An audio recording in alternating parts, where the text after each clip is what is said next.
Well, hello everyone. It's Dwayne, and I am down in Chadron at the basketball game. I know it looks like I'm suspiciously at a football field right at the moment. I have no idea why the lights of the stadium are on other than for me to shoot this video. The reason that we're going to talk tonight is I want to share with you a way to make a decision. And it is, if you like carrying a $100 bill around, the decision-making model is from Benjamin Franklin. Hey, Shannon, how are you? So we are going to talk quickly about the Ben Franklin decision-making model. It's very simple. You've probably done it before, but you most of the time just do it in your mind, and it is best if you actually write it down on paper. And what it is, Ben Franklin actually used this all the time. It's the pros and cons list. So you just divide a piece of paper in half, write pros on one side, cons on another, and then the decisions, the things that you make, Ben used to actually cancel each other out.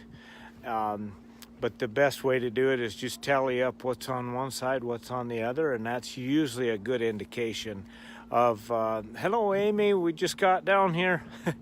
That's usually a good indication of how to make that decision. So I'll give you an example that I joke about it and wrote about in my book a little bit. Was when we decided to move down out to the Black Hills.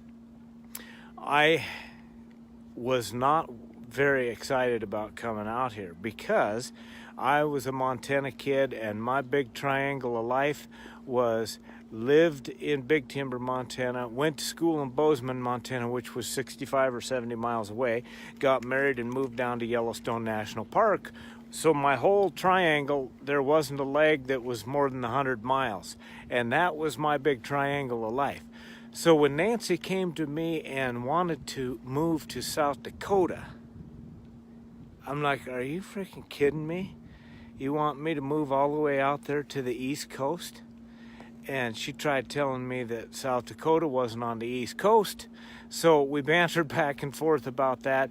And I actually used the Ben Franklin decision-making model because I was in sales a lot at the time. So I would actually use that to help customers decide on a building or the home, whichever product I was selling at the time.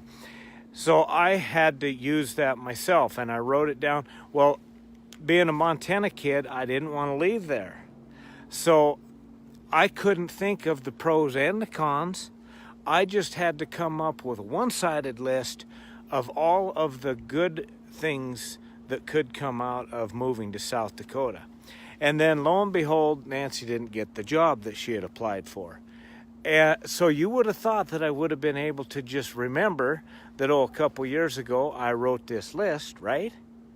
But when the job came open again, I had to remake the list because I was a Montana kid and she was wanting me to come to South Dakota. Well, long and short of it is we've been here 14 years. We love South Dakota. That decision-making model works. Hello, Mike and Galen. It's good to see you too. Anyway, that decision-making model works, and my kids have used it. We've used it, and the best thing is to write it down. That's the main thing. And then I actually just read up on this a little bit today from some of my sales stuff.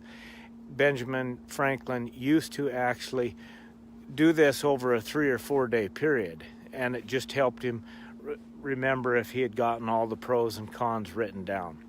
So that's the Ben Franklin decision-making model. I suggest it, especially on difficult, hard to decide things like moving your whole life to South Dakota. Kind of a big deal, right? So it works. It's just a good way to write things down, see it on paper, and make it work for you. So anyway, 1,000 thanks for tuning in, everyone, and we will talk to you tomorrow. Thank you.